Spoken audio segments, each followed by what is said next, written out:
talked earlier on this morning about the student group, maybe senior executives. Well, do they want different things? It's not about we save you time. It's about we give you back time with your family. It's not about we have an efficient visa service.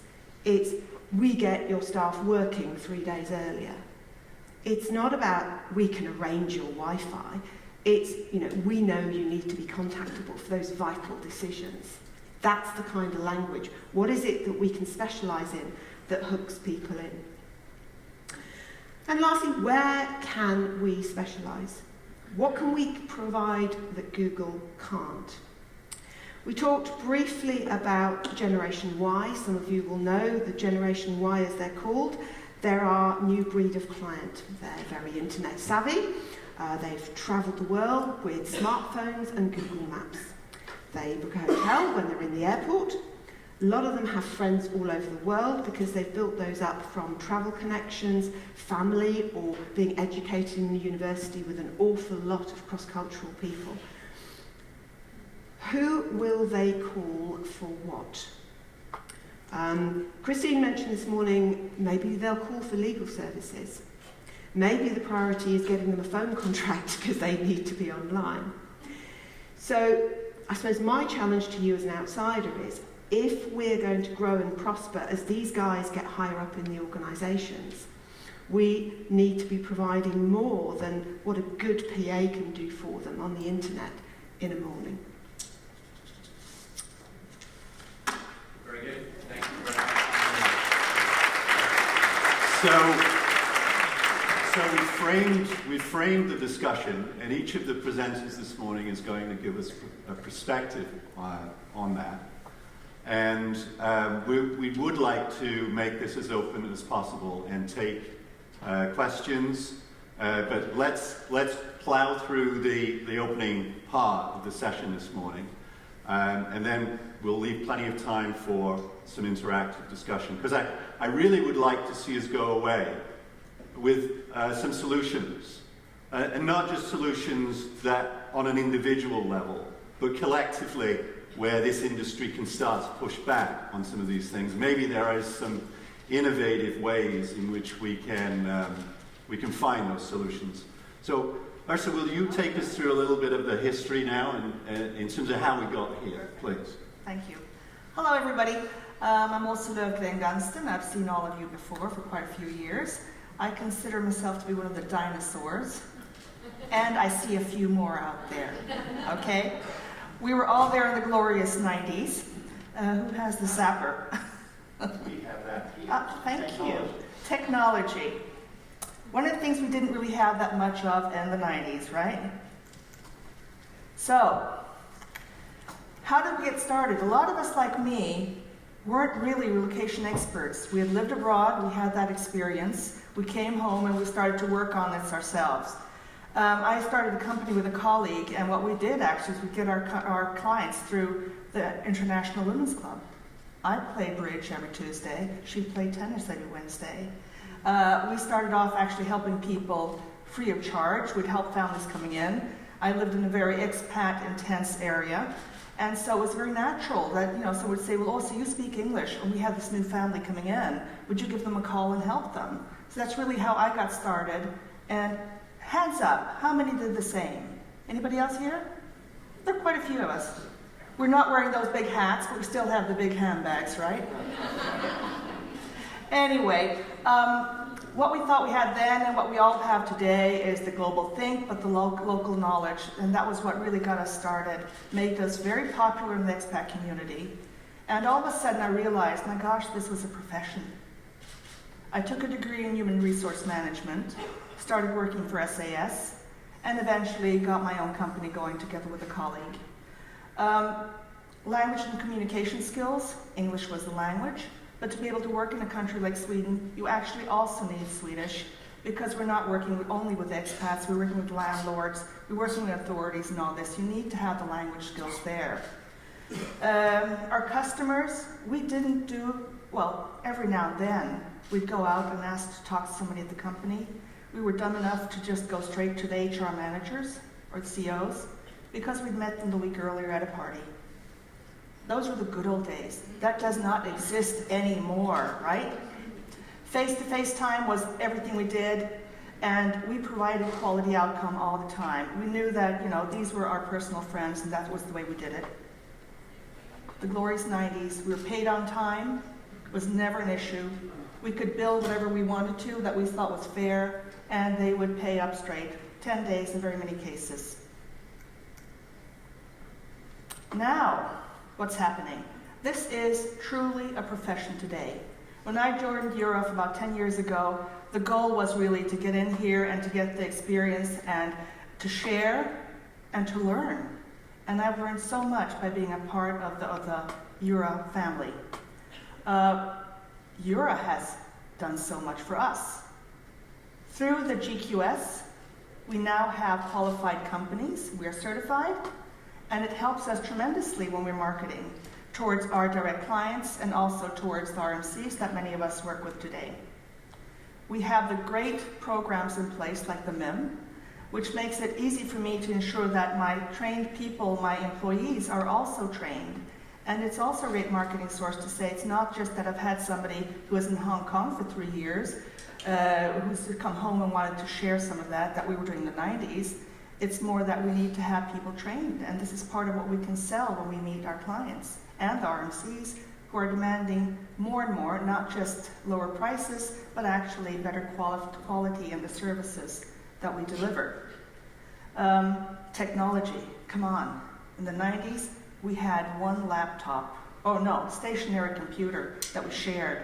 We did have our own mobile phones. But everything was stored on these binders. There was no such thing as iClouds and what have you today that we have. So security, we thought it was secure, but people would laugh at us today, wouldn't they? Challenges in the market, the next generation. They do not act like they did earlier. They don't want us to hold their hands. I don't know why they don't want me to hold their hands, but let's face it, they don't. So I'm thinking we had brought in the Relocate Yourself program that Michelle was talking about earlier. I think it's the next way to go. We have to keep up. If we want the business, we have to be out there and we have to adapt. I think they're still going to need the hand support every now and then, but a lot of them know exactly which road they want to live in, don't they? They call you up, they're telling you what their needs are, and they're telling you exactly which building they want to be in as well. So the idea is to kind of jointly give them access to information, but also be there to support them and to sort of ensure that what they're getting will be, that we're actually providing quality and giving them support so that whatever decision they make is the right one. I've had the pleasure of starting to work more and more with RMCs. In the beginning, had issues, not really understanding how they worked. Eura has started something absolutely tremendous. I think it's about 3 years ago when Eura started having meetings with RMCs twice a year.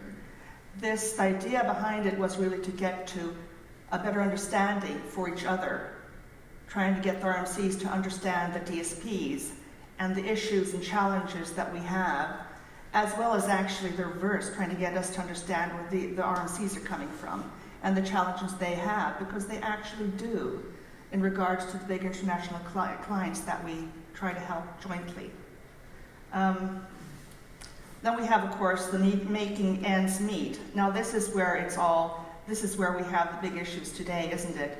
And we're feeling challenged sometimes by moving companies offering free relocation services. We're feeling pressured by the RMCs to some extent. But I believe, honestly, that give it time, we're working on it, and we just have to find new ways of dealing with what we're really good at, and it's helping people move into new markets and as brand new members of your society. I think that's what I'd like to start with, and then it'll be up to you guys later on, okay, to share, because we do want to hear what you guys have to tell us also. Thank you.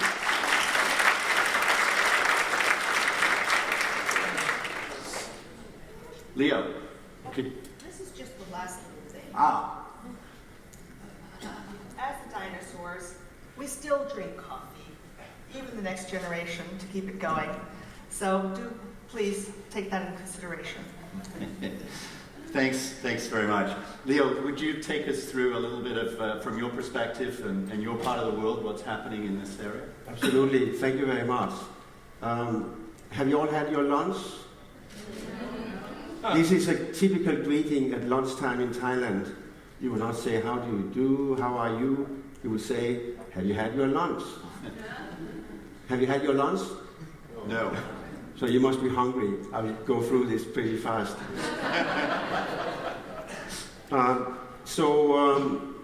I really want to take the lead into commodity and talk about how do you avoid the commodity trap, because we seem to have been trapped in low pricing and a price spiral going down in the last 10 years. And so we had to do a lot of things to keep up the price and to keep our business going and survive. And I'd really like to take a marketing approach to my presentation and talk a little bit about our objective. So we want really to be the most attractive partner that you want to dance with. In other words, we want to become the preferred destination service provider for our clients. And you can also say that we want to consistently provide a measured high level of customer satisfaction. These are the objectives that we work with. What I'm talking about is not a theory, it's reality. That is how we live and how we work every day.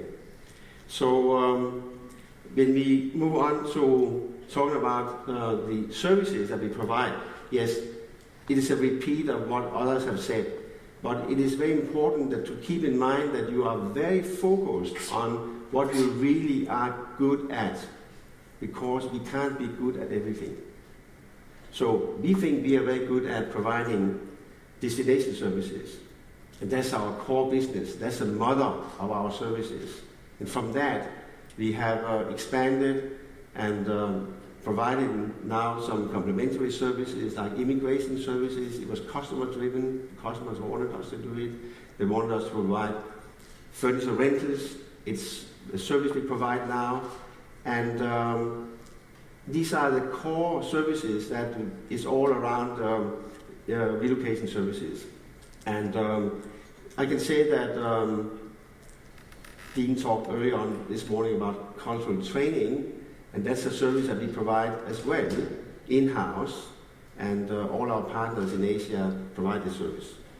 So we are not, really wanting to be a mover or a realtor or anything else. We want to do what we are good at. Now, moving on to people. Now, this is, of course, what it's all about. Very good people, having the right people. And we aim at creating trust and dependency through training of our staff. And I have been in other Euro sessions earlier years where some of the participants have been talking about training and talking about how many hours they spend every year training their staff. And I think that this is an area that we really have to be very careful about, that we are not taking for granted that people we hire, well, they will know how to do it, they will learn how to do it.